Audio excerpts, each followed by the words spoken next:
Alright, I'm on hole number 3 of the Clifftop Links tournament. See what I can learn today in the practice round.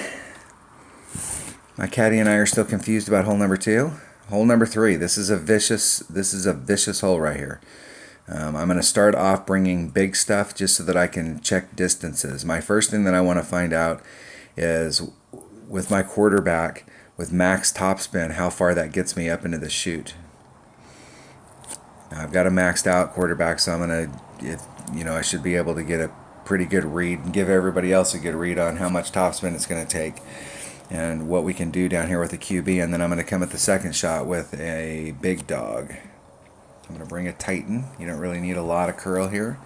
And you may need to pick up some of that wind and use the wind to get you over the gap on the other side. So I'm going to use a extra mile and a big dog. And my big dog hits 2.1 per ring. 2.1. And my extra mile.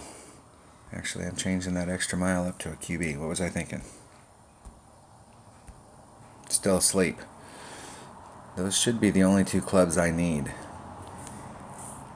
And I'm going to bring a Titan.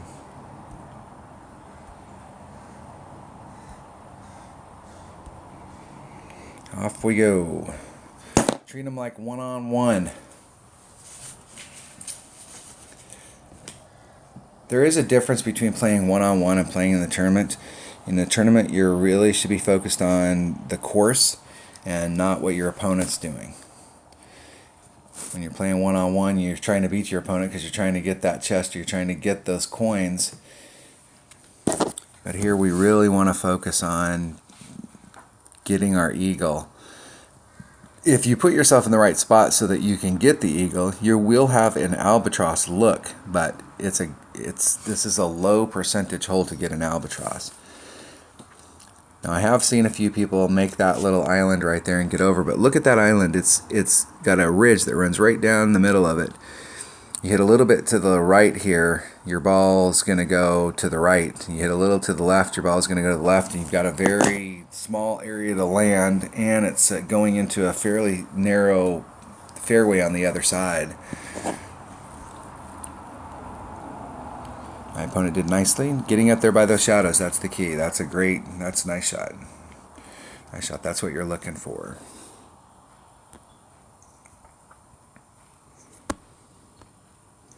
I want to be in the middle.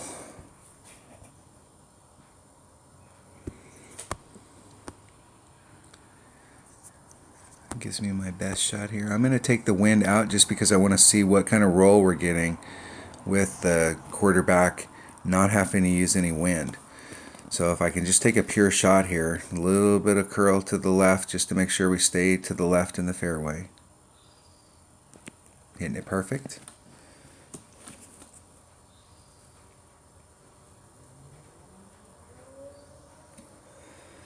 As long as you can get up on that plateau right there, I should be fine. I would like to be just a little bit further, but I think if I left the 3-1 wind in there, I might actually be long. But I probably could have left about 1 wind in and still been safe. So my next practice round, I think that's what I'm going to do. And it'll all depend on how much topspin you have on your club. If you've got a level 10 quarterback, it gets its last little bit of topspin. And you could probably get up there with a level 10 and not have to use the wind.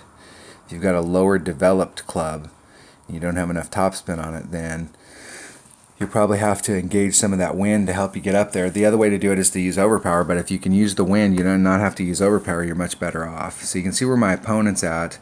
So we got a 3 wind, which is if I don't do any overpower, I could probably get over with just the 3 wind. Put all the backspin on it and try and get over into this area right here. We're about 3 rings. 1, 2, 3, 4. I'm going to put some curl on it, and I'm going to put a little bit of overpower just to help me get over that other side. See if I can roll down that hill.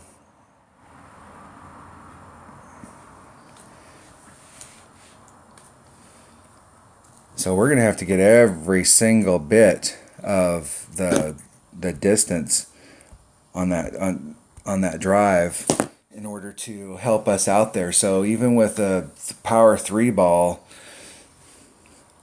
right there with that overpower, that's gonna be a tough shot. So I'm gonna have to engage some of that wind in order to get up there a little bit farther. It'd be nice if he could start off on the other side and not have to do any overpower there. That way we have a better feel for that rough bump. It's a rough bump is what that is.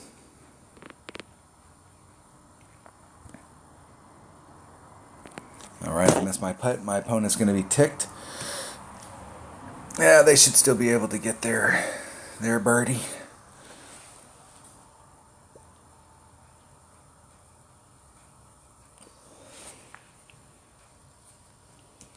In the hole. Yeah, that's the thing on this hole, is you've got to get every little bit. I was hoping that if we got up there by those shadows, just kind of like halfway up that plateau, we'd be in pretty good shape, but that's a little discouraging. We're going to really have to pound it up there. Birdie.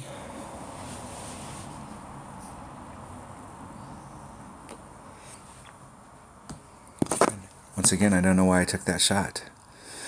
Still waking up. Still trying to figure out what day it is. Oh my gosh. Oh, a forfeit.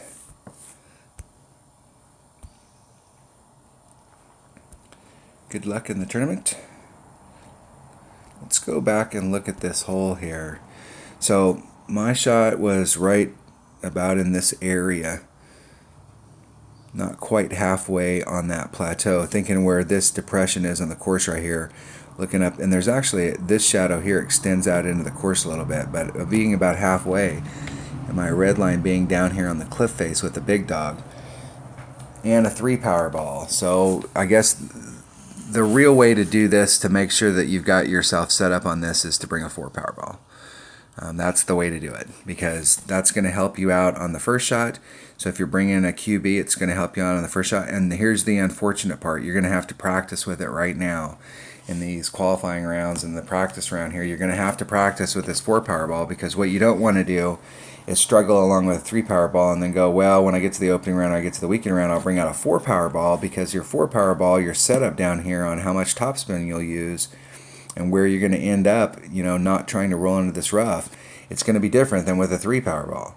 So I'm here with a 3 power ball, I bring out a 4 power ball, I do the same thing, and now all of a sudden I'm in the rough.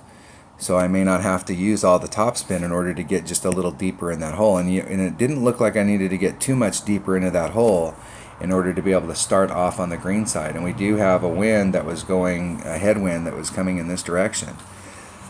So if you're going to use a 4 power ball, I would suggest that you start right now so that you can get that some time in and some practice with it. So you'll have to expend a few. So if you're looking at the tournament, you're looking at 5, and if you use Monday as a practice round, that's 6. So you're going to need 6 4 power balls, and they don't have to be big side spin balls. They can be, just a 1 side spin ball will be enough.